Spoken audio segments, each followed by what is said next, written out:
Bismillahirrahmanirrahim. 20 amalan harian yang kalau kita lakukan dari 20 amalan harian ini, maka kita akan mendapatkan keajaiban yang belum pernah kita rasakan sebelum. Karena 20 amalan harian ini yang akan merubah kehidupan kita.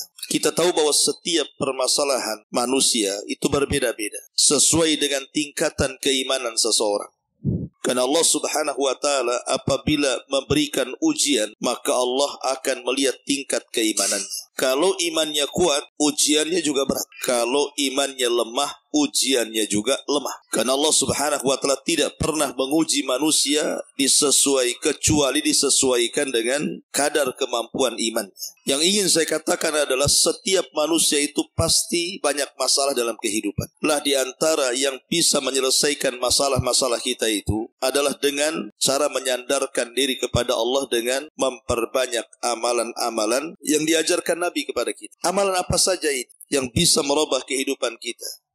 Langsung saja, yang pertama, jangan pernah meninggalkan sholat. Ingat, Allah Subhanahu wa Ta'ala mengatakan dalam surah Al-Baqarah ayat 45 dan 46, wasta'inu bis sabri was salah wa innaha lakabiratun illa 'alal khashiin. Mintalah kepada Allah Subhanahu wa Ta'ala pertolongan dengan kesabaran dan juga dengan salat. Walaupun memang salat itu berat dilakukan kecuali orang-orang yang khusyuk. Siapa orang-orang yang khusyuk? Alladzina yadhunnuna annahum mulaqu rabbih. Orang-orang yang yakin bahwa dia sedang berjumpa dengan Allah ketika salat. Jadi Allah Subhanahu wa Ta'ala menjadikan salat itu tempat pertolongan. Jadi kalau kita ada masalah yang berat, entah masalah ekonomi, entah masalah kesehatan, entah masalah keluarga, sebutkan masalah apa saja, maka segera sholat. Karena Nabi SAW kalau ada masalah berat yang dia tidak bisa keluar dari masalah itu, maka Nabi SAW dikisahkan, kana Nabi SAW idza hajabahul amru fazia ila salat. Rasul itu kalau ada masalah berat, maka Nabi SAW langsung sholat. Langsung sholat. Kenapa Nabi SAW kalau ada masalah berat langsung sholat? Karena dia tahu hanya dalam posisi sholat itulah dia bisa mengadu kepada Allah Subhanahu wa Ta'ala. Satu-satunya perjumpaan kita dengan Allah di dunia ini adalah ketika sholat. Di situ kita terjadi dialog saat sholat. Nabi SAW ketika menceritakan tentang sholat, apa kata Rasul? Allah berfirman dalam hadis qudsi bahwa aku jadikan sholat itu dua bagian. Satu untukku dan satu untuk hambaku. Apabila hambaku membaca Alhamdulillahi Rabbil Alamin, maka Allah akan menjawab Hamidani Abdi. Apabila hambaku mengatakan Ar-Rahman Ar-Rahim, maka Allah menjawab Asna Alayya Abdi. Apabila hambaku membaca Maliki Yaumiddin, maka Allah Subhanahu wa Ta'ala menjawab Majadani Abdi. Artinya bahwa solat itu dialog sebenarnya kita dengan Allah. Makanya dalam surah Al-Fatihah ketika kita membaca dalam solat itu harus dibaca secara tartil ayat per ayat. Karena setiap ayat ada jawabannya. Jangan membaca surah Al-Fatihah satu nafas pula dalam solat itu. Dan sunnahnya tartil ayat, satu ayat. Karena ada jawabannya masalahnya. Tetapi yang ingin saya katakan adalah Nabi SAW ketika ada masalah besar langsung solat. Karena Rasul tahu Nabi SAW ingin melibatkan Allah dalam masalahnya. Sebesar apapun masalah Anda, kalau Allah ikut campur menyelesaikan masalahnya, tidak ada masalah besar kecuali akan diurai.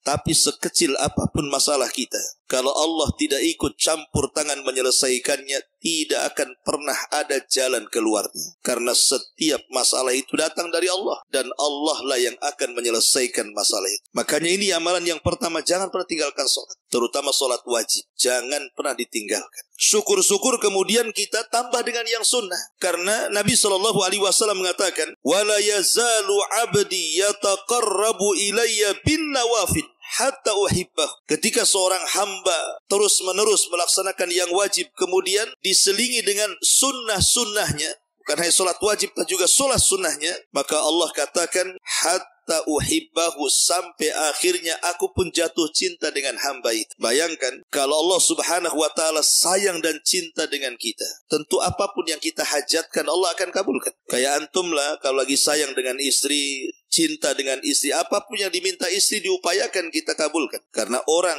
yang mencintai kepada orang yang dicintai pasti akan mentaati. Apalagi yang mencintai kita Allah, ikhwan. Yang mencintai Allah, yang memiliki langit dan bumi dan seluruh kekayaan yang ada di alam semesta ini. Maka apapun yang kita hajatkan pasti Allah kasih itu. Ma'asyiral muslimin yang dimuliakan Allah Azza wa Jalla. Ini amalan yang pertama. Jangan pernah tinggalkan salat, terutama yang wajib. Kalau bisa tambah yang sunnah-sunnah. Satu. Yang kedua, jangan pernah meninggalkan salawat. Terkadang kita ini meremehkan soal solawat. Padahal di balik solawat itu ada keajaiban yang luar biasa. Di balik solawat itu luar biasa keajaiban. Nabi SAW bersabda dalam sebuah hadis yang dikeluarkan Imam An-Nasai. Apa kata Rasul? Man shalla alayya salatan wahidatan sallallahu alaihi ashra salawatin wa khuttat anhu ashra khatawatin wa rufi'at lahu ashru darajatin. Kata Nabi SAW, barang siapa yang bersalawat kepadaku satu kali saja, maka Allah Subhanahu wa taala akan bersalawat kepada kita 10 kali lipat. Apa makna salawat? Kita sering membaca Allahumma sholli ala Muhammad, atau kalau kita menulis nama Rasul mesti Muhammad sallallahu alaihi wasallam. Kita sering mengucapkan salawat Allahumma sholli ala Muhammad sallallahu alaihi wasallam. Apa maknanya? Makna salawat itu, kalau kita mengatakan Allahumma sholli ala Muhammad, artinya, ya Allah, berikan pujian kepada Nabi kita Muhammad sallallahu alaihi wasallam di hadapan makhluk Engkau yang ada di langit sana. Jadi kita meminta kepada Allah agar nama Rasul dipuji-puji di langit. Tolong ya Allah, pujilah Nabi kami Muhammad di hadapan makhlukmu di langit sana.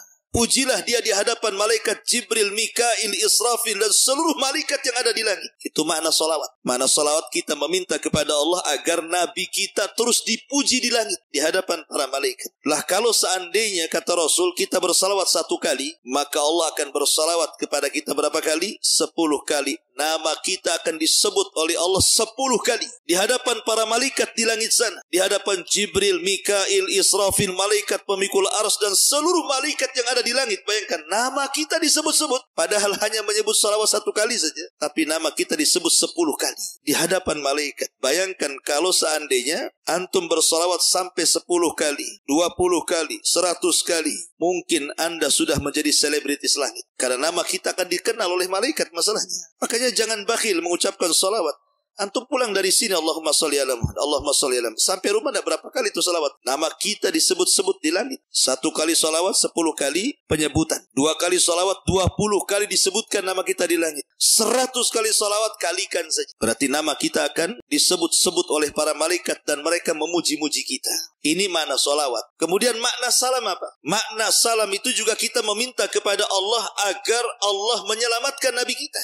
Menyelamatkan apa maksudnya? Menyelamatkan di dunia agar jasadnya jangan sampai diganggu orang kafir. Karena dahulu ada upaya pengambilan jasad Nabi. Berapa kali itu? Ada orang-orang yang berupaya membuat semacam terowongan, digali dan hampir mendekati kuburan Nabi. Tapi Allah Subhanahu wa taala menyelamatkan jasad Nabi kita sampai hari ini tidak ada yang berhasil. Jadi kita ketika mengatakan wasallam, meminta keselamatan, maksudnya meminta keselamatan kepada Allah. Jasad Nabi kita diselamatkan dari orang-orang kafir. Adapun di akhirat, ya tentu kita meminta kepada Allah Subhanahu wa taala agar Nabi kita diselamatkan juga, dan Nabi kita pasti selamat. Ini hanya mimbabi ta'adub saja.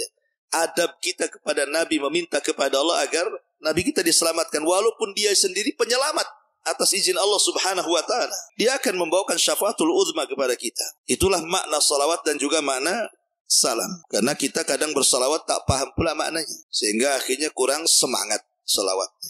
Kemudian kalau ada orang yang banyak salawat, kita pula katakan banyak kali salawatnya katanya. Lah antum tak salawat kan? Justru salawat itu penting. Apalagi kalau dalam waktu-waktu doa. Nabi SAW mengatakan, kullu du'ain yud'allahu azza wa jalla bihi mahjubun anis sama hatta yusalla ala nabi. Semua doa terhalang, tidak akan diijabah. Semua doa terhalang dan tidak akan diijabah Allah Subhanahu wa taala sampai dibacakan salawat untuk Nabi Muhammad sallallahu alaihi wasallam. Makanya di antara adab doa, pertama memuji Allah, yang kedua bersalawat kepada Nabi sallallahu alaihi wasallam, baru kemudian meminta sesuatu kepada Allah Subhanahu wa ta'ala. Karena salawat itu salah satu pembuka pintu doa. Maka perbanyaklah salawat. Ma'asyiral muslimin yang dimuliakan Allah Azza wa Jalla. Lebih daripada itu dalam hadis Ubay ibn Ka'ab radhiyallahu an. Ubay ibn Ka'ab itu seorang sahabat yang dikenal pakar dengan Quran. Bahkan satu-satunya sahabat yang disebut namanya di langit. Satu hari Nabi SAW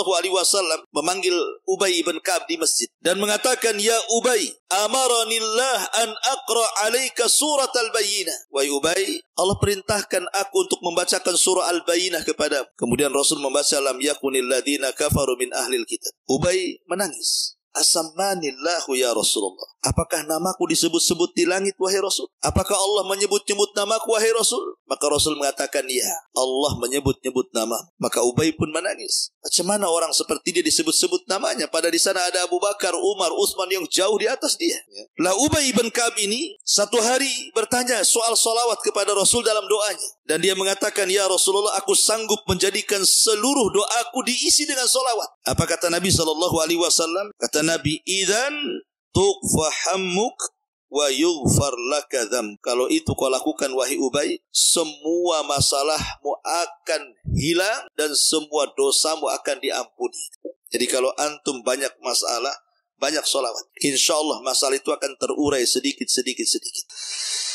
Ini yang kedua. Yang ketiga, perbanyak istighfar. Astaghfirullah, astaghfirullah, astaghfirullah. Itulah istighfar. Istighfar itu diambil dari tiga kata.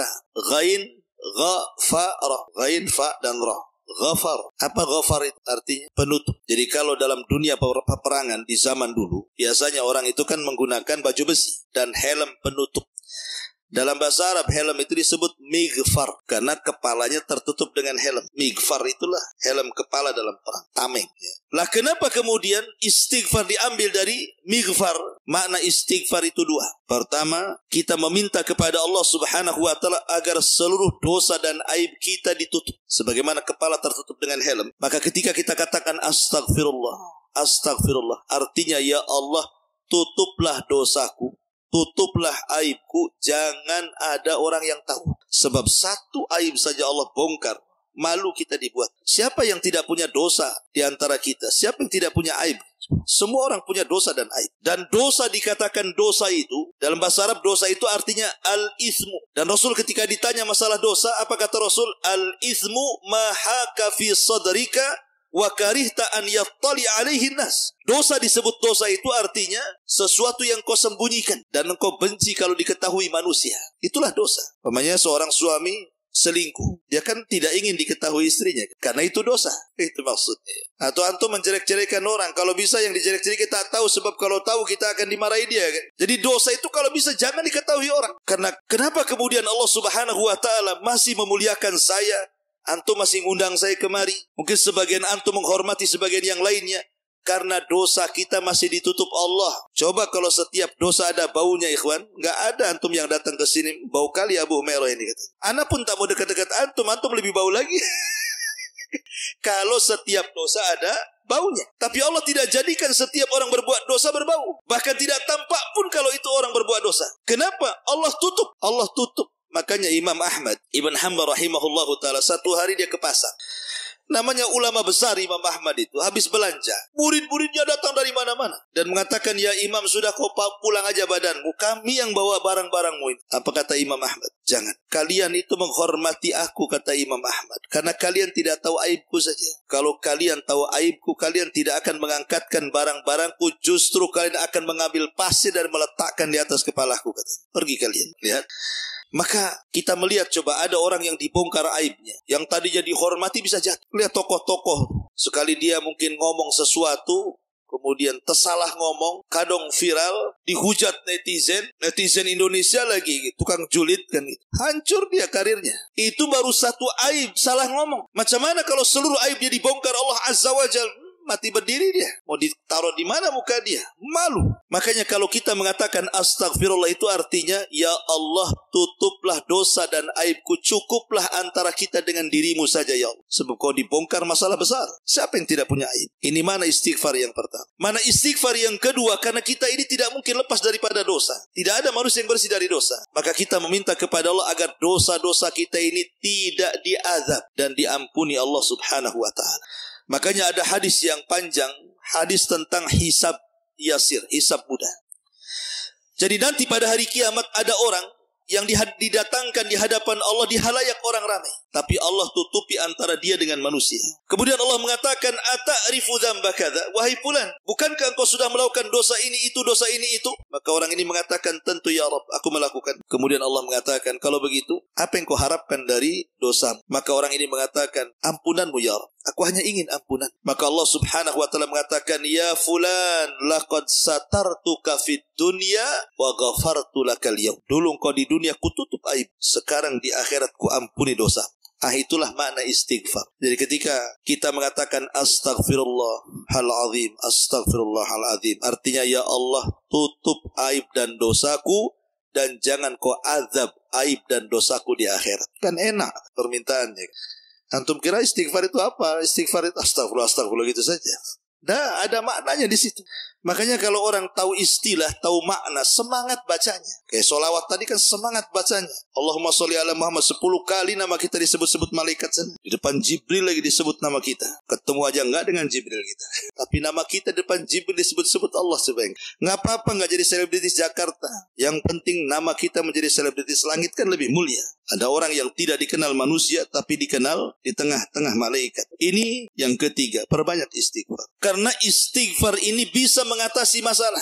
Semua masalah bisa dengan istighfar. Kata Nabi SAW, man lazimal istighfar, ja'alallahu min kulli dhiqin makhraja, wa min kulli hammin faraja, wa razaqahullahu min haitsu la yahtasib. Siapa yang melazimkan istighfar, astagfirullah, astagfirullah, astagfirullah, dilazimkan sama dia, maka Allah akan jadikan pada setiap kesempitannya kelapangan, pada setiap kegundahannya kebahagiaan, dan dia akan diberikan rizki dari arah yang tidak disangka-sangka. Subhanallah. Dan saya sudah alam, percaya ikhwan, karena saya pernah mengalami. Pernah satu hari ada masalah besar bagi saya. Rasanya tidak bisa keluar dari masalah itu, saking pusing. Jadi saya teringat hadis ini. Jadi saya baca dari pagi, siang, sore, malam, beberapa hari. Masya Allah, memang betul katanya. Rupanya masalah itu terurai sedikit.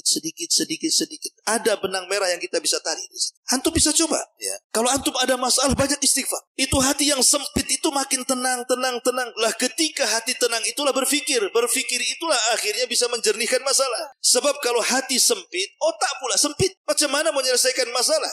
Yang ada lari dari masalah, tapi masalah tak mau lari pula tuh. Makanya yakin bahwa istighfar itu bisa menyelesaikan masalah. Di zaman tabi'in ada seorang imam namanya Hasan Al-Basri, rahimahullahu ta'ala. Ada 3 orang yang membawa kesulitan yang berbeda kepada Imam Hasan Al-Basri meminta fatwa. Yang satu mengatakan, ya imam, aku sudah lama menikah tak punya anak, tolonglah berikan amalan kepada. Yang satu mengatakan, ya imam, desa kami pacakliknya. Tidak pernah turun hujan sampai gersang kering kelontang. Kira-kira amalan apa yang bisa menurunkan hujan? Kata. Yang ketiga mengatakan, ya imam, aku sudah bekerja ngalor ngidul ngetan ngulon bahasanya. Gak kaya-kaya juga. Apa kata Imam Hasan Al-Basri?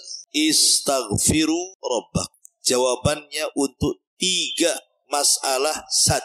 Perbanyak istighfar. Katanya. Orang-orang mengatakan, ya imam, masalah kami beda-beda. Kenapa jawabannya 1? Suruh istighfar katanya. Maka Hasan Al-Basri menukilkan perkataan Nabi Nuh alaihi salam yang disebutkan dalam Al-Quran surah Nuh. Apa kata Hasan Al-Basri? Bukankah Allah yang berfirman dalam surah, Fakultustaghfiru rabbakum innahu kana ghaffara yursilis samaa alaikum midrara wa yumdidkum bi amwalin wa banin wa yaj'al lakum jannatin wa yaj'al lakum anhara ma lakum la tarjuna lillahi waqara. Nuh berkata kepada kaum, perbanyaklah istighfar, ucapkan astagfirullah. Karena banyaknya kalian mengucapkan astagfirullah itu akan menjadikan apa? Yursilis sama alaikum midrara. Allah akan hujani kalian. Wa yumdinkum bi amwali wa bani. Allah akan perbanyak harta dan keturunan kalian. Wa yaj'al lakum jannatin wa yaj'al lakum anhara. Allah akan lebatkan hutan-hutan kalian dan Allah akan aliri seluruh sungai-sungai kalian. Ya, kata Nabi Nuh, dengan memperbanyak istighfar Allah turunkan hujan, Allah perbanyak harta, Allah berikan keturunan. Itulah 3 soalan tadi kan. Ya Imam, saya lama menikah tak punya keturunan. Kata Allah dan Quran, Allah perbanyak keturunan. Yang satu mengatakan sudah kerja sana sini kok tak kaya-kaya. Istighfar, Allah kasih banyak harta. Yang satu mengatakan, ya Imam, desa kami kering kelontang, tidak ada hujan. Istighfar, Allah turunkan hujan. 3 soalan, 1 jawaban. Saya teringat satu cerita syekh. Ada seorang syekh bercerita, dia punya muridnya miskin, miskinnya. Saking miskinnya, terkadang syekh yang kasih makan. Gak apa-apa, engkau gak usah kerja, saya kasih makan, tapi kau ngaji di sini. Jadi murid lama dia ngaji, tapi tak tahanlah dikasih makan syekh, dikasih ilmu, malu. Sementara dia punya keluarga, dia ingin bantu. Akhirnya sudah beberapa tahun dia resign, dia minta sama syekhnya diizinkan untuk keluar mencari pekerjaan. Akhirnya pergi dia. Adalah sekitar 5-6 tahun atau 7 tahun tidak pernah berjumpa dengan syekh. Tiba-tiba kemudian satu hari dia bawa mobil yang sangat mahal sekali harganya, datang bertandang kepada gurunya syekhnya ini. Syekhnya kaget, disangka dia rental. Ini mobil siapa? Rental di mana? Enak saja, ini mobilku lah syekh katanya. Katanya, udah 7 tahun kan. Ini baru 1 katanya. Di rumah ada lagi. Kagetlah saya ini. Cemana kok bisa banyak mobilnya itu, di fotokopi apa? Akhirnya dia cerita bahwa dia sudah kaya. Dia ingin bersedekah kepada syekh. Jadi syekh ini kan heran. Ini anak murid dia itu tak punya skill kerja. Sudah hilang 7 tahun, 8 tahun, tiba-tiba pulang sudah kaya. Jadi kata syekh ini, apa rahasiamu? Kenapa kau jadi kaya sekarang? Maka dia bercerita, ketika aku keluar dari majelis ini syekh, aku pun pusing kerja. Sana kerja susah, sini kerja susah. Aku teringat dengan hadis tentang keutamaan istighfar. Sambil mencari kerja, sambil terus berusaha, setiap hari aku mengucapkan istighfar itu 10.000 kali. 10.000 kali, cemana ngitungnya? Setiap hari 10.000 kali. Astagfirullah. Sambil cari kerjaan. Tidak kurang dari setahun katanya. Tiba-tiba Allah mudahkan semuanya. Ini kisah nyata. Ya, seorang syekh bercerita. Cobalah Ustaz, tahun depan masih miskin, udah takdirnya mungkin antum miskin. Gitu. Tapi bukan, kita walaupun tidak ada cerita kayak gini ikhwan, yakin hadis Nabi itu nggak mungkin mustahil, pasti yakin. Kita harus yakin lah kan, Nabi yang ngomong. Dan Allah yang punya kekayaan, kenapa mesti takut? Allah yang punya kekayaan, kita tinggal minta kan sama Allah. Maka perbanyak istighfar. Ini yang ketiga.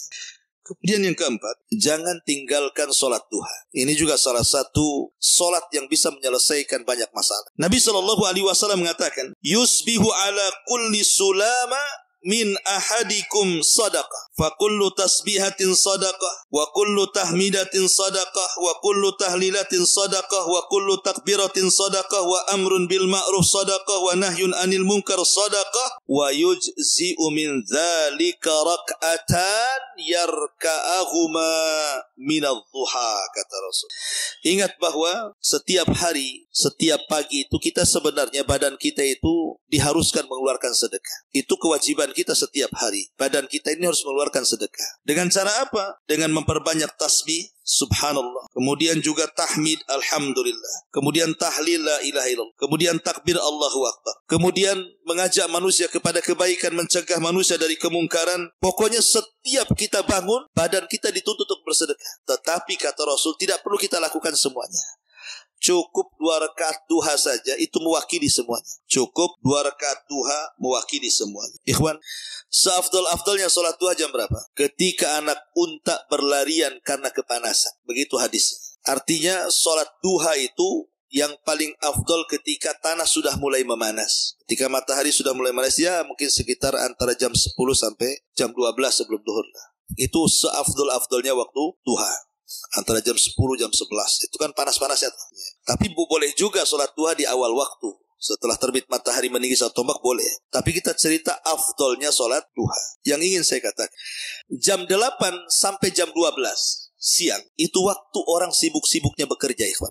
Yang punya ladang ke ladang, yang punya kantor ke kantor, yang punya perusahaan ke perusahaan, yang cari makan di jalan ya di jalan-jalan kan gitu. Waktu-waktu jam 7 sampai jam 12 itu orang sibuk dunia, ikhwan. Sibuk.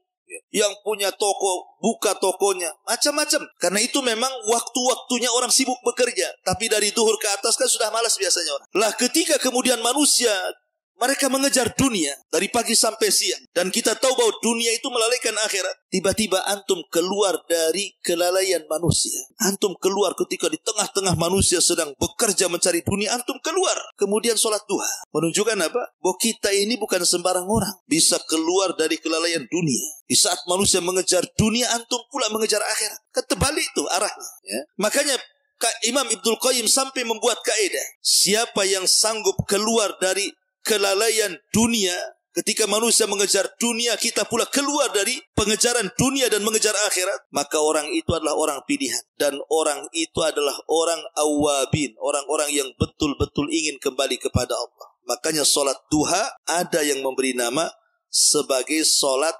awabin. Solatnya orang-orang yang taubat. Solatnya orang-orang yang berserah diri, itulah solat duha. Dan Nabi SAW mengatakan dalam sebuah hadis, apa kata Nabi SAW dalam hadis Abi Dzar Al-Ghifari radhiyallahu an, Ibna Adam, irka' min awalin nahar arba'a raka'atin aqfika akhirah. Wahai anak Adam, kata Allah dalam hadis kursi, rukulah untukku, maksudnya solatlah duha untukku di awal siang, cukup 4 rakaat, maka dalam satu hari ku cukupkan kehidupan. Makanya kalau orang dulu biasanya mengistilahkan kalau ingin dimudahkan rezekinya, jangan tinggalkan duha. Kan itu ya?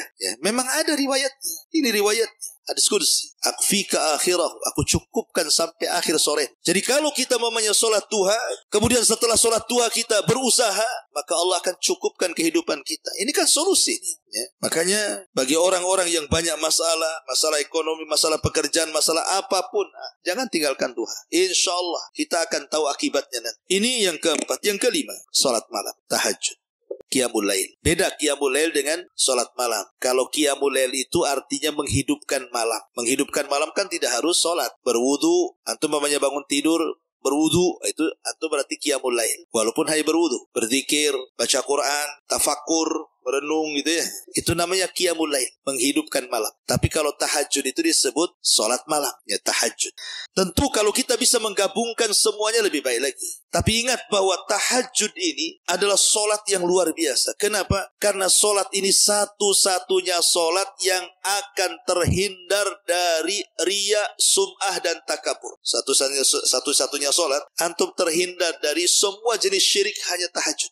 Macam mana mau riya sama siapa bangun malam-malam? Gelap-gelap lagi solatnya. Siapa yang mau nampak sama kita? Kecuali antum live kayak gini. Ya. Allahu Akbar, TikTok pula antum nyalain. Kan ya? Atau Instagram, atau Facebook. Apa maksudnya? Enggak Ustaz, saya nyontohkan teman-teman. Bahasa halusnya. Padahal mau riya. Kita ini susah ya. Gara-gara handphone ini akhirnya ibadah kita habis. Pengen umroh, contoh aja umroh ya kan. Udah mau berangkat selfie. Saya sudah di bandara. Kan ya? Nanti di pesawat selfie lagi. Alhamdulillah sudah di pesawat. Turun, selfie lagi. Sampai di Mekah, selfie lagi. Ketemu unta, selfie sama unta. Coba seperti itu. Ya. Kan repot jadinya. Jadi ibadah mulia sudah ngabisin duit coba ya. Hilang, gak ada apa-apa. Gara-gara handphone. Ya gak seru Ustaz. Kalau orang gak tahu saya umroh ya gak tahu. Ya memang harusnya seperti itu. Ibadah itu disembunyikan. Kalau bisa jangan cari travel di sini. Kalau orang sini cari travelnya di Batam sana. Promosi. Jadi orang sini gak tahu kalau antum umroh kan. Tahu-tahu botak saja. Kata orang sini, kenapa dibotak? Tak adalah gatal kepala. Kan itu. Jadi orang gak tahu kalau kita habis umroh kan. Ini enggak. Sengaja pakaian ihramnya dibawa ke masjid pula coba. Subhanallah. Memang handphone ini buat masalah.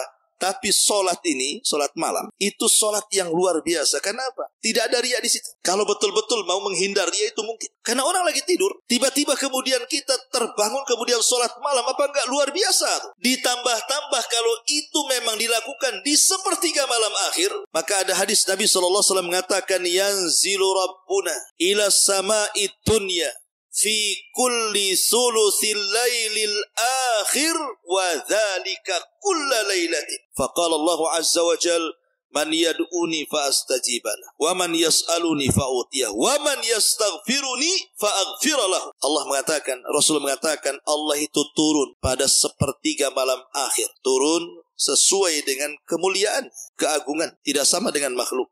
Allah turun pada setiap sepertiga malam akhir, dan itu setiap malam. Setiap malam Allah turun. Dan setiap malam juga Allah di langit pertama mengatakan kepada kita yang ada di bumi, siapa yang berdoa ku kabulkan, siapa yang minta ku ijabah, siapa yang minta ampun ku ampuni dosa-dosanya. Bayangkan, Allah kasih 3 jawaban pada 3 setiap permintaan kita. Ya, sudah Isya, sudah masuk. Baik.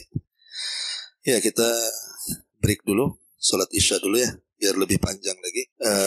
Sampai di sini dulu. Subhanaka bihamdika, asyhadu an la ilaha illa anta, astaghfiruka wa atubu ilaik. Allahu ta'ala. Assalamualaikum warahmatullahi wabarakatuh. Alhamdulillah wassalatu wassalamu ala Rasulillah wa ala alihi wa sahbihi wa mawalah wa la hawla wa la quwata illa billahi wa ba'd. Baik, masih melanjutkan kajian yang tersisa. Di antara amalan-amalan yang bisa merubah kehidupan kita, tadi saya sudah sebutkan 5 perkara. Pertama, jaga sholat. Yang kedua, jaga untuk terus lisan kita bersolawat. Yang ketiga, lakukan istighfar terus-terusan. Kemudian yang keempat, jangan tinggalkan sholat duha. Dan yang kelima, sampai di sini tadi, kalau bisa, lakukan sholat malam. Karena di sepertiga malam akhir itu Allah turun ke langit dunia dan menawarkan kekuasaan. Kemudian yang keenam, sering-seringlah mengucapkan kalimat la haula wala quwata illa billah. Tidak ada daya dan kekuatan kecuali hanya milik Allah Subhanahu wa ta'ala. Kalimat ini bukan kalimat biasa, ikhwan. Kalimat la haula wala quwata illa billah ini bukan kalimat biasa. Ini kalimat luar biasa. Jangan remehkan kalimat ini. Ketika Allah Subhanahu wa ta'ala menciptakan arsy. Arsy itu makhluk Allah yang sangat besar. Bayangkan kalau seandainya bumi dibandingkan dengan 7 lapis langit. Ibarat Anda datang ke padang pasir, kemudian meletakkan cincin di tengah padang pasir. Bumi itu cincinnya, padang pasir itu langitnya. Kalau seandainya kita gabungkan antara bumi dan langit itu, kemudian kita bandingkan besarnya dengan kursi Allah, tempat berpijak kedua kaki Allah, kursi Allah, maka sama kita letakkan cincin di tengah padang pasir. Cincin itu langit dan bumi, padang pasir itulah kursinya. Kalau kita gabung tuh kursi, langit, bumi dan alam semesta dibandingkan dengan besarnya arsy Allah Subhanahu wa ta'ala, itu sama dengan cincin dilempar ke padang pasir. Cincin itu ya semua makhluknya, padang pasir itulah arsy. Bagaimana yang menciptakannya? Allahu Akbar. Allah lebih besar dibandingkan makhluk-makhluknya. Artinya bahwa seluruh alam semesta ini diliputi oleh arsy, karena itu makhluk yang paling besar kan. Dan itulah makhluk yang pertama kali Allah ciptakan. Lah ketika Allah Subhanahu wa ta'ala menciptakan arsy, setelah itu Allah menciptakan apa lagi? Allah ciptakan para malaikat pemikulnya yang disebut dengan hamalatul arsy. Dan Allah menyebutkan jumlahnya berapa? 8. Pemikul arsy itu 8 malaikat. Lah satu hari Nabi SAW diizinkan Allah Subhanahu wa ta'ala untuk mensifati malaikat pemikul arsy. Apa kata Rasulullah? Besarnya malaikat pemikul arsy itu, kakinya, kaki malaikat itu menjulang ke bawah sampai ke dasar bumi. Kemudian badannya menjulang ke atas sampai melintasi langit pertama, kedua, ketiga, sampai keempat, sampai ke kursi, sampai ke sidratil muntaha, sampai ke sorga. Baru setelah sorga, kedua tanduknya memikul arsy Allah Subhanahu wa ta'ala. Kalau bukan Nabi yang menceritakan dan hadisnya sahih, tentu kita tidak akan percaya. Ini menghayal saja. Masa ada makhluk seperti itu? Kakinya di dasar bumi, kemudian badannya menjulang sampai kedua tanduknya memikul arsy, kan kayak hayal. Menghayal kan begitu. Tapi masalahnya hadisnya sahih. Yang menceritakan Nabi. Sami'na wa ata'na. Dan itu jumlahnya 8 malaikat. Lah malaikat-malaikat ini saat diciptakan, kemudian Allah Subhanahu wa ta'ala katakan, tugas kalian pikul arsy. Ketika malaikat-malaikat pemikul arsy ini melihat arsy, kayaknya tak sanggup. Macam mana saya akan pikul arsy sampai kiamat dibangkitkan? Arsy sebesar itu. Maka malaikat-malaikat pemikul arsy ini meminta uzur. Bahwa mereka tidak sanggup pemikul arsy. Arsy sebesar ini macam mana mau dipikul? Maka Allah Subhanahu wa ta'ala mengatakan, kalau begitu, ucapkan kalimat la haula wala quwata illa billah. Akhirnya kemudian para malaikat pemikul arsy ini mengucapkan kalimat la haula wala quwata illa billah. Subhanallah. Setelah mereka mengucapkan kalimat ini, Allah berikan kekuatan dan mereka pun sanggup memikul arsy sampai hari ini, bahkan sampai kiamat dibangkitkan. Dari sini kata para ulama, lihat kalimat la haula wala quwata illa billah ini. bisa menjadikan malaikat lemah menjadi kuat. Bahkan ada sebagian para ulama beristimbat, kalimat ini bisa menjadikan kita kuat. Jadi orang yang sakit, ya, mungkin dia sudah ke dokter, sudah ke sana kemari mencari perobatan. Cobalah banyak-banyak mengucapkan kalimat la haula wala quwata illa billah. Siapa tahu. Dan jangan coba-coba, artinya yakin bahwa kalimat ini malaikat saja diberikan kekuatan. Berarti kita yang lemah, entah lemah apa saja, coba perbanyak kalimat la haula wala quwata illa. Mudah-mudahan dengan kalimat ini mendatangkan kekuatan bagi kita. Bagi yang kita yang terpuruk ekonominya, susah bangkit, perbanyak la haula wala quwata illa billah. Karena tidak ada daya dan kekuatan kecuali milik Allah kan. Bagi yang terpuruk kesehatannya, bagi yang terpuruk ekonominya, bagi banyak masalah gitu ya, coba perbanyak kalimat ini. Terus ya. Insyaallah biidznillah. Karena Nabi SAW pernah mengatakan dalam sebuah hadis yang sahih. Apa kata Nabi SAW? Kata Nabi SAW, ala adulluka ala kanzin min kunuzil jannah. Maukah aku tunjukkan kepada kalian dari simpanan-simpanan surga? Maka sahabat mengatakan, tentu wahai Rasul. Maka Rasul mengatakan, katakan la haula wala quwata illa billah. Tidak ada daya dan kekuatan kecuali milik Allah. Itulah kanzun min kunuzil jannah. Itulah simpanan di simpanan surga. Karena orang yang mengucapkan kalimat ini, setan aja nggak akan sanggup melawan kita. Apa kata Rasul ketika menganjurkan kita untuk membaca kalimat ini setiap kita keluar rumah? Dalam sebuah hadis dari Anas bin Malik radhiyallahu an, kata Nabi SAW, idza kharaja min baitihi, apabila seseorang keluar dari rumahnya, faqala, dan dia mengatakan, bismillahi tawakkaltu ala Allah, la haula wala quwata illa billah. Bismillah, dengan menyebut nama Allah, aku tawakal kepada Allah, dan tidak ada daya dan kekuatan kecuali milik Allah. Apa kata Rasul? Orang seperti ini, kufita wa hudita wa wufita. Engkau akan dicukupi, engkau akan diberikan petunjuk, engkau akan dijaga satu hari ini. Kemudian setan yang hendak mengganggunya tiba-tiba menyingkir. Kemudian teman-teman setan mengatakan, kenapa kau tidak ganggu dia? Maka setan yang akan mengganggunya mengatakan, kaifalaka birajulin qad kufiya wa hudiya wa ufiya. Celaka engkau, macam mana aku akan ganggu orang itu? Sementara orang itu sudah dicukupi Allah, sudah diberikan hidayah oleh Allah, sudah dijaga Allah. Aku tidak bisa mengganggunya. Makanya kalau kita membaca la haula wala quwata illa billah dari rumah pagi-pagi ini, antum keluar rumah, entah kerja, entah ke pasar, entah ke kebun, entah kemana, terserahlah. Katakan bismillahi tawakkaltu ala Allah, la haula wala quwata illa billah. Maka selama satu hari itu tidak akan ada setan yang datang ke kita. Tidak ada orang hasad yang hasad kepada kita. Tidak ada orang dengki yang dengki kepada kita.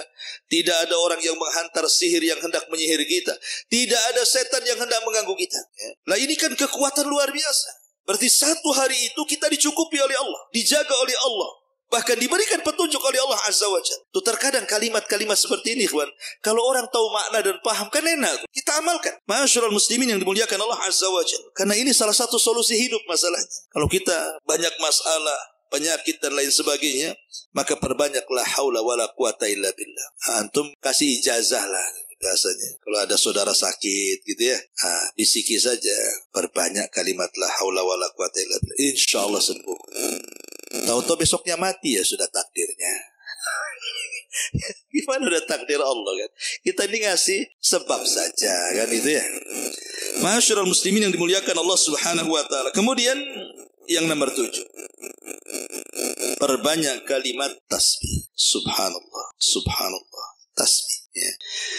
Disebutkan dalam hadis Nabi SAW, man qala subhanallah wa bihamdihi fi yaumin mi'ata marratin hutat khatayahu wa in kana mithla zabadil bahri. Barang siapa yang mengucapkan subhanallah wa bihamdihi, subhanallah wa bihamdihi berapa kali? 100 kali dalam satu hari, maka Allah akan hapuskan dosanya walaupun jumlah dosanya sebanyak buih yang ada di lautan. Subhanallah. Siapa yang bisa menghitung buih di lautan? Tidak ada yang bisa. Seandainya kita punya dosa lo sebanyak itu, dengan mengucapkan subhanallah bihamdi 100 kali dalam sehari, Allah hapuskan dosa-dosa kita. Tentu yang dimaksud di sini dosa kecil. Kalau dosa besar kan tidak bisa digempur dengan tasbih, hanya bisa digempur dengan taubat dan nasuha. Tetapi ikhwatu fiddin muliakan Allah Azza wa Jalla, kalimat subhanallah itu kan kalimat ringan kan? Semua orang bisa mengucapkan. Bahkan Rasul yang mengatakan kalimat ini kalimat ringan. Apa kata Rasul? Kalimatani khafifatani ala lisani thaqilatani fil mizani habibatani ala rahmani Subhanallah wa bihamdihi subhanallahil azim. Kata Rasul. 2 kalimat. Ringan di lisan, berat dalam timbangan, dicintai Ar-Rahman. Subhanallah wa bihamdihi subhanallahil azim. Lihat, memberatkan timbangan. Ada seorang syekh bercerita. Jadi ada seorang kakek, udah usia ya, mungkin 80-90 tahun itu usianya. Orang awam, tapi suka ke masjid kakek ini. Entah apa yang mengilhami hatinya, tiba-tiba habis sholat wajib, entah sholat asar atau sholat maghrib gitu. Tiba-tiba dia mendekat ke imam sholat.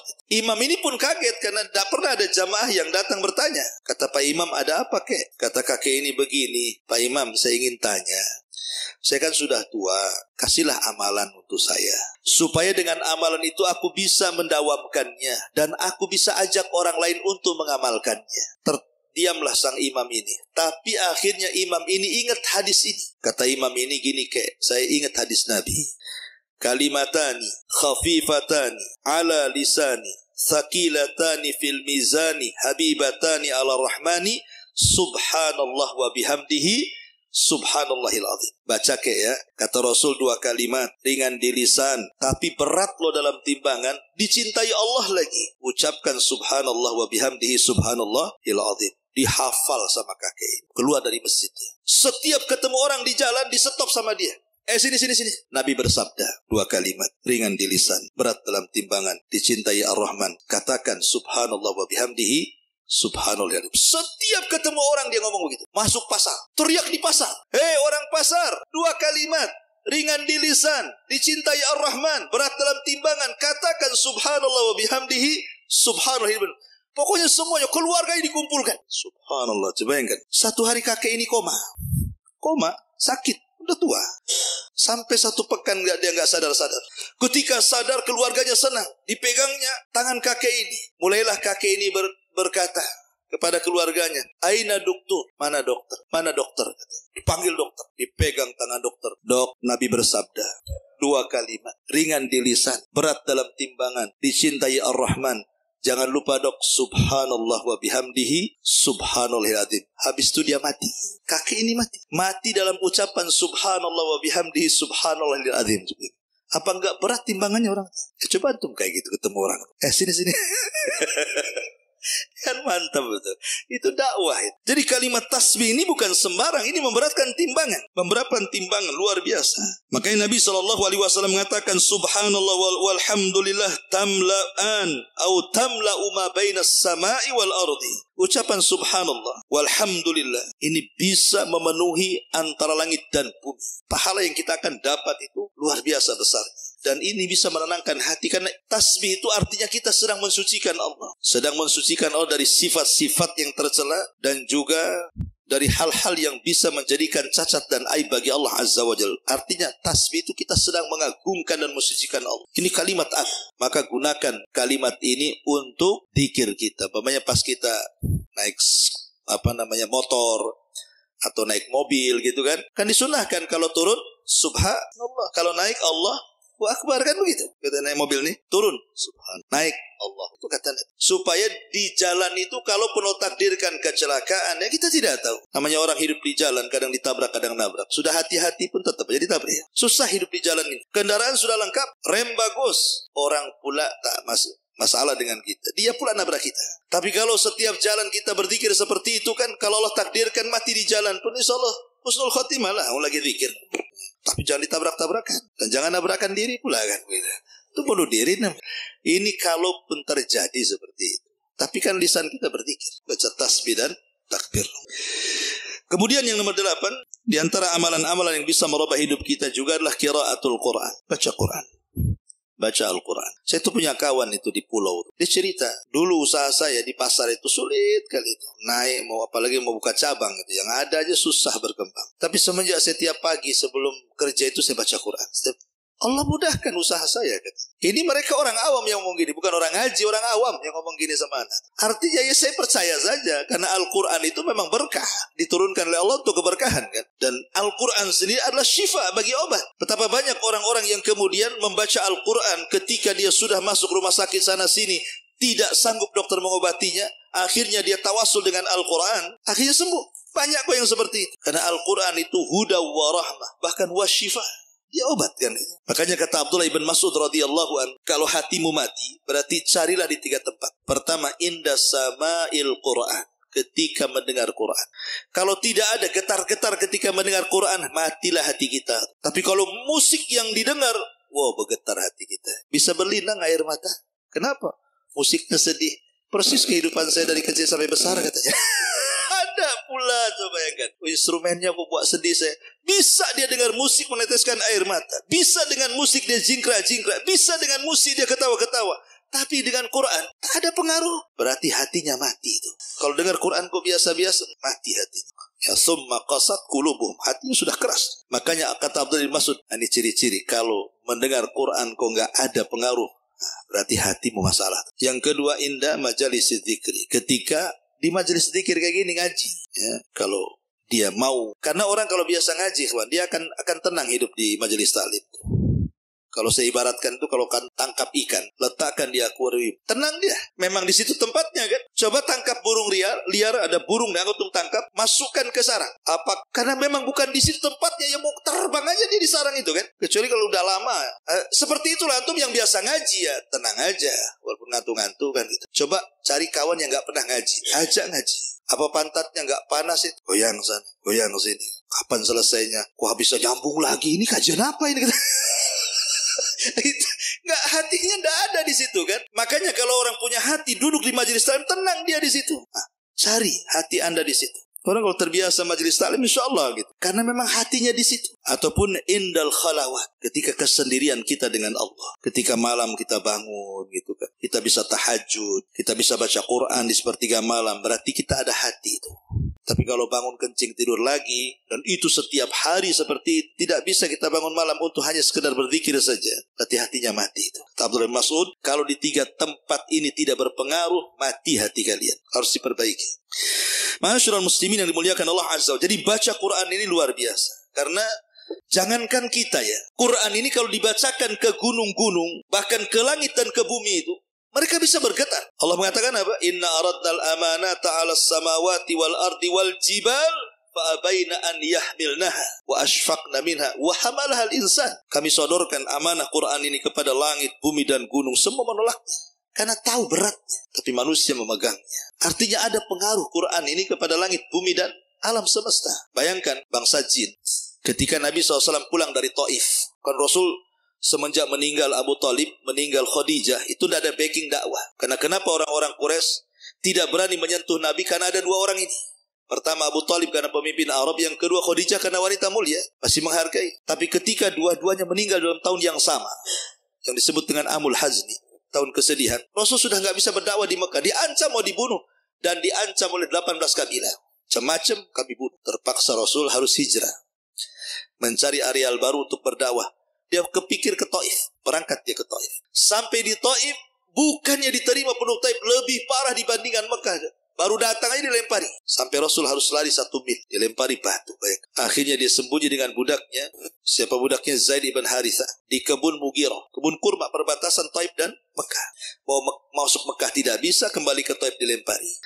Akhirnya di kebun kurma itu Nabi SAW sholat subuh. Lah ketika sholat fajar itulah tiba-tiba ada 7 atau 8 jin dari Nasibin, jin-jin dari Yaman, nyasar ke situ, ke kebun kurma Mughirah itu. Ketika Nabi SAW sedang sholat membaca Quran, jin-jin ini mendengarnya. Subhanallah, sekali dengar, jin-jin ini beriman kepada Allah Azza wa Jalla. Dari sini turun ayat surah jin, Qul uhiya ilayya annahu istama'u nafarun minal jinni faqalu inna sami'na qur'anan ajaba. Qul uhiya ilayya annahu istama' nafaru minal jin. Telah diwahyukan kepadaku bahwa ada sekelompok jin yang mendengarkan Al-Quran. Setelah mendengarkan Al-Quran, qalu sami'na qur'anan ajaba. Kami mendengar Quran ini sangat takjub. Aman, Nabi kami beriman. Subhanallah. Jin sekali mendengar Quran langsung beriman. Terkadang jin lebih baik daripada manusia kan. Coba antum datang ke orang kafir, bacakan Quran, beriman gak? Yang ada di marah-marah, kamu baca-baca Quran di sini. Bahkan Quran bisa mengusir jin kan. Kalau orang ruqyah tuh, bacakan Quran, hilang. Tapi saya pikir baca Quran itu, tadinya saya pikir jin aja yang lari. Orang pun bisa lari kalau bacakan Quran. Coba antum ke pasar, banyak orang kumpul-kumpul preman, antum baca Quran di situ. Apa gak bubar tuh? Oh, rupanya bisa ngusir orang juga Quran.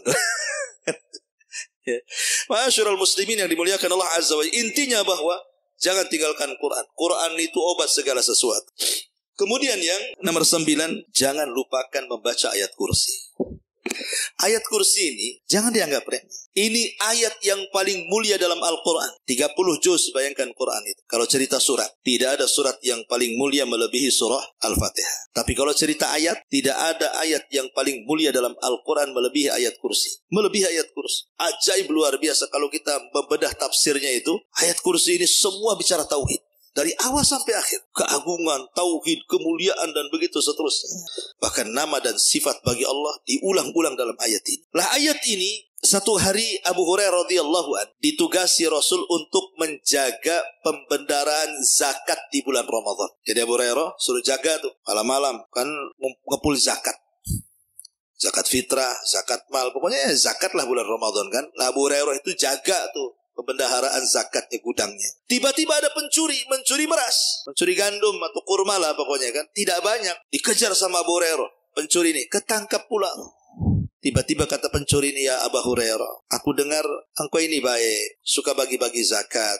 Kau dipercaya Nabi, tolonglah bebaskan aku. Aku kan belum dapat jatah, keluarga lapar, aku juga lapar. Aku ini orang susah, keluarga orang susah. Biarkan aku ngambil ini. Akhirnya Abu Hurairah kasihan, dilepas.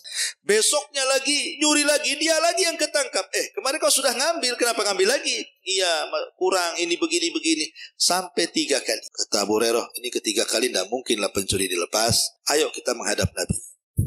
Kata pencuri ini gini saja Abu Hurairah. Bagaimana kalau ku ajarkan beberapa kalimat? Setelah ku ajarkan beberapa kalimat, lepas diriku. Kata Abu Hurairah, apa kalimat itu? Maka kata orang ini, ya Abu Hurairah, idza awaita ila firashika faqra ayatal kursi. Kalau engkau hendak beranjak ke pembaringan tidurmu, jangan lupa baca ayat kursi. Kemudian kata orang ini, dia mengatakan, fa innahu lan yazalu ma'aka minallah hafizun wa la yaqrabuka syaitanun hatta tusbiha. Kalau engkau baca ayat kursi ini, kemudian kau tidur, maka selama tidurmu Allah jaga. Gak ada yang berani mendekati. Tidak setan, tidak binatang, tidak ada yang berani mendekati. Dan engkau tidak akan diganggu setan sampai subuh. Akhirnya orang ini pergi, dilepas oleh Abu Hurairah. Esok harinya dia bercerita kepada Nabi. Rupanya Nabi sudah tahu. Nah itulah wahyu. Abu Hurairah, semalam kau tangkap pencuri, kenapa kau lepas? Katanya. Oh, Nabi tahu. Kata Abu Hurairah, iya wahai Rasul. Masalahnya dia ngajarkan ayat kursi. Kalau saya baca sebelum tidur, saya akan dijaga Allah. Setan tidak akan dekat-dekat. Kata Rasul Abu Hurairah, yang ngajari semalam kamu itu kamu tahu nggak siapa? Kata Abu Hurairah, nggak tahu. Itu setan katanya. Setan jadi pencuri. Kagetlah Abu Hurairah. Macam mana kok bisa setan? Dan macam mana setan ngajarkan ayat kursi pula? Itu kan mengajarkan kelemahan namanya. Mengajarkan kelemahan dirinya kan itu ya. Oh dia lemah dengan ayat itu. Kata Nabi SAW, sadaqaka wa huwa kadzub. Khusus masalah ini, si setan benar. Tapi dia itu pendusta. Yang lain jangan kau benarkan ya. Yang ini kau benarkan boleh katanya. Bayangkan, setan yang ngajari Abu Hurairah, kalau baca ayat kursi kita akan terjaga dari semuanya kan. Baca ayat kursi. Kadang-kadang aneh, kita ini mungkin antum baru pindah rumah atau apa gitu kan, orang-orang awam. Kadang-kadang rumahnya angker, menurut dia mungkin angker. Aneh-aneh pula datangkan orang usir jin. Dulu ada di TV itu acara apa tuh? Uka-uka tuh apa tuh? Yang tukang nangkap jin masukkan ke botol kecap tuh. Kan ada tuh keserban-serban kan. Cemana dia nangkapnya, cemana masukannya. Jin itu berdasarkan Quran, innahu yarab wa kabiluhu min haitsu la tarawun. Mereka dan kabilahnya melihat kita, kita yang tak melihat mereka. Itu nas Quran. Innahum yaraka wa qabiluhu min haitsu la tarawun. Mereka dan kabilahnya melihat kita, kita tak melihat mereka. Itu nas Quran. Mereka yang lihat, kita yang tidak lihat. Tapi keadilan Allah nanti di akhirat dibalik. Kita yang melihat mereka, mereka tidak melihat kita. Harus adil lah kan begitu. Tapi di dunia mereka melihat kita, kita tidak melihat mereka. Macam mana Allah mengatakan kita tidak melihat mereka, bisa pula kita tangkap mereka? Macam mana caranya? Ya. Kita bisa nangkap makhluk yang tidak bisa dilihat. Nabi saja kalau bukan karena Jibril ngasih tahu di situ ada jin, Rasul tidak mungkin datang ke situ. Jibril yang kasih tahu, wahai Muhammad, sekelompok jin sudah nunggu di tempat ini. Kau ditunggu di sana, ngisi ceramah di sana. Maka Rasul ke situ karena Jibril yang kasih tahu. Tiba-tiba antum ceramah di tengah kebun. Innal hamdalillah namadu. Apain antum? lagi ceramah sama jin. Mana bisa? Ya, apalagi nangkap jin kemudian masuk ke botol ini. Coba, botol mineral. Toto lubang pula kecil, keluar dari situ. Ini kan sandiwara, sinetron. Tidak ada yang bisa seperti itu. Itu yang bisa hanya orang-orang yang pandai acting saja. Bukan nangkap jin, itu sedang acting orang itu. Nggak bisa. Apa dia tahu jumlah jin di rumah berapa? Sekarang kalau begitu tangkaplah itu jin-jin yang di kamar mandi yang al-khobais dan khobis itu. Kita berlindung, Allahumma inni a'udzuka minal khobsi wal khobais. Tangkap tuh. Bisa nggak nangkap jin laki-laki dan perempuan yang ada di kamar mandi? Jadi kalau yang masuk laki-laki yang goda perempuan. Kalau yang masuk perempuan yang goda laki-laki. Yang masuk LGBT. Ya, jinnya LGBT juga lah kan. Artinya bahwa orang-orang ini sedang menghayal sebenarnya. Dan orang lain tertipu pula. Sebenarnya kalau kita mengikuti kepada sunnah Nabi, sangat ringan. Kalau takut baca ayat kursi kan enak kan gitu ya. Coba simple Islam itu. Kalau kita kenal sunnah itu paling simple. Kita lewat nih. Kok agak bulu kuduk rinding-rinding kan gitu ya. Apa kata Rasul? Bacalah a'udzu bikalimatillahi tammati min syarri ma khalaq. Selesai. Ada yang lebih pendek, kepanjangan itu Ustaz. Ada nggak yang lebih pendek? Ada, kata Rasulullah. Kata Rasulullah, kalau kita lewat di sebuah tempat yang menakutkan, kul bismillah wala tubali. Katakan bismillah dan jangan dipedulikan. Lewat saja. Bismillah, lewat. Jangan dipedulikan. Ini enggak, lewat dipedulikan. Kenapa ya goyang-goyang ya? Nah, itu namanya dipedulikan namanya kan? Kenapa kok itu ada ini ya? Nah, itu jangan, kata Rasul, jangan dipedulikan. Ibu-ibu ini kalau di rumah kan, umpamanya lampu pula mati, hujan pula deras, rumah pula pinggir kuburan, anjing tetangga pula gonggong. Pas Jumat Kliwon pula, aduh udah stres makinnya. Mau ke kamar mandi, mau kencing. Takut, karena mungkin kurang, gak belajar akidah. Kata Rasulullah, kalau takut ke kamar mandi, ucapkan bismillah, bismillah. Masuk kamar mandi, kencing cepat, keluar, masuk ke kamar lagi. Begitu caranya. Dan jangan dipedulikan. Karena setan itu dia akan masuk dalam setiap media yang ada untuk menakut-nakuti kita. Terkadang dia masuk ke gorden, goyang-goyang gordennya. Terkadang masuk ke angin, suara seng pula, ya. Bunyi, terkadang masuk ke bayangan, pohon pula bergoyang-goyang. Itu memang sengaja mereka yang masuk ke situ. Karena setan itu tidak bisa mukul langsung. Dia hanya ngasih was-was. Dia menakut-nakuti dari jauh saja. Dibuatnya bayangan, dibuatnya angin, dibuatnya ini. Kadang goyang-goyang, rupanya ada kucingnya di balik itu. Karena ketakutnya disangka setan. Makanya Rasul mengatakan bismillah wala tubali. Katakan bismillah, jangan pedulikan. Dan jangan bicara. Ngapain pula kemudian di dapur ibu-ibu? Itu siapa itu di luar, saya di dalam? Ngapain pula? Biarkan saja. Akhirnya kemudian tengok YouTube. Macam mana cara ngusir setan. Pokoknya dikasih bawang ini, bawang itu. Macam-macam bawang dikeluarkan. Ini kan jadi dunianya kelenik nantinya. Islam itu simple. Bismillah, selesai. Baca ayat kursi, selesai. Baca muawwidzatain, selesai. Apa lagi? Makanya kalau orang ikut sunnah itu paling enteng, itu paling enak. Ngadapi apa saja ada solusi. Ma'asyiral muslimin yang dimuliakan Allah Azza wa Jalla, maka ayat kursi ini sebagai solusi juga bagi kehidupan kita. Kalau takut, baca ayat kursi. Kemudian yang nomor 10, ini amalan lakukan. Ini demi kebaikan saya, Anda atau siapa. Amalan, 3 amalan selepas bangun tidur. Ini keajaibannya luar biasa. Nabi SAW mengatakan dalam sebuah hadis, ya'kidu syaitanu ala qafiyati ra'si ahadikum idza huwa nam. Salasa uqad. Alaika lailun tawilun. Farqud. Kata Nabi SAW, setiap kita tidur, saya, Anda, siapapun, pasti didatangi setan. Untuk apa setan datang ke kita? Mengikat tengkuk kita 3 ikatan. Dan di sini ada dalil bahwa setan itu tidak akan mampu menguasai ubun-ubun. Setan itu hanya bisa menguasai tengkuk. Dalam dunia barat, kalau cerita otak, ada otak kanan, ada otak kiri. Ini menurut orang barat. Tapi menurut Al-Quran, otak itu cuma 2. Otak depan dan otak belakang. Otak depan disebut ubun-ubun, nasiyah. Dan otak belakang disebut tengkuk, qafiyah. Setan tidak bisa menguasai ubun-ubun manusia. Setan itu hanya bisa menguasai otak belakang disebut dengan qafiyah atau bahasa kita tengkuk. Di sini setan akan menguasai kita dengan cara apa? Diikat 3 ikatan setiap tidur kita. Dan setiap kemudian setan mengikat itu, maka setan akan membacakan mantra. Mantranya apa? Lailun tawilun farqud. Tidur, malam masih panjang. Itu mantranya. Padahal sudah dekat ke subuh tuh. Ya. Diikat lagi. Udah azan subuh tuh. Kasih mantra lagi. Tidur, tidurlah. Malam masih panjang. Padahal dari jam 6. Ya. Diikat lagi. Itu juga mantranya. Mantranya sederhana. Tidur, tidur. Itu saja mantranya setan. Ya tidur dia. Tahu-tahu udah matahari sudah terbit. Lihat bagaimana setan itu supaya kita keluar dari waktu yang sangat istimewa. Makanya kata Nabi SAW, kalau kita bangun di sepertiga malam, 1 jam sebelum subuh, apa yang harus kita lakukan? Fa'idha staiqadha fadhakarallah. Kalau kita bangun, anggaplah jam 4 atau jam 3, kemudian kita ingat Allah, berzikir setelah bangun daripada tidur, alhamdulillahilladzi ba'dam ahyana ba'dama amatana wa ilaihi nusyur. Hilang satu ikatan.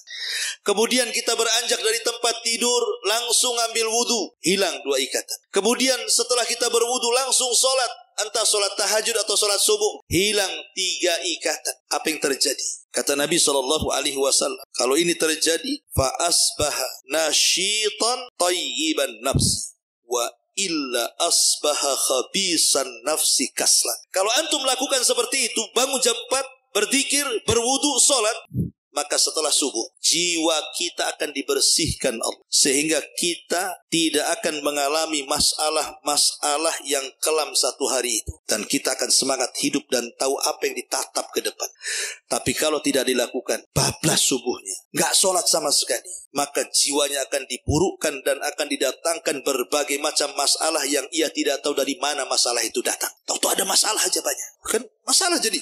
Makanya ikhwan, kalau orang itu sholat malam ya, bangun tengah malam sholat malam, walaupun umpamanya 3 jam dia sholat malam, tetapi kemudian ngantuk-ngantuk habis subuh itu, hidupnya semangat, tidak loyo kan? Tapi ada orang yang anggaplah tidur jam 1, bangun jam 9 gitu kan, itu rasanya badan tuh sakit-sakit itu. Masih lemas, masih ngantukan, padahal sudah lama dia tidur kan. Lah disitulah letaknya kenapa Nabi SAW mengajarkan kepada kita kalau hidup kita ingin terarah, lakukan 3 perkara. Berzikir setelah bangun dari tidur, berwudu, sholat. Saya nggak bisa bayangkan coba, orang yang nggak pernah sholat subuh, sementara setiap malam setan ikat 3 ikatan, itu kalau 10 hari tak sholat subuh, 3 ikatan kali 10 udah berapa? Apa nggak ruwet itu di tengkuknya ikatan setan? Cemana dia berpikirnya coba. Nah ini, kalau ingin menatap hidup, lakukan ini. Ma'asyiral muslimin yang dimuliakan Allah Subhanahu wa ta'ala ya, waktu 8:30. Masih banyak sebenarnya ya, tapi tidak apa-apa lah ya. Insyaallah kita kajian di lain kesempatan. Kayaknya malam ini tidak ada tanya jawab nih ya, 8:30 karena ada keperluan. Subhanakallahumma bihamdika asyhadu an la ilaha illa anta astaghfiruka wa atubu ilaik. Allahu ta'ala alam. Assalamualaikum warahmatullahi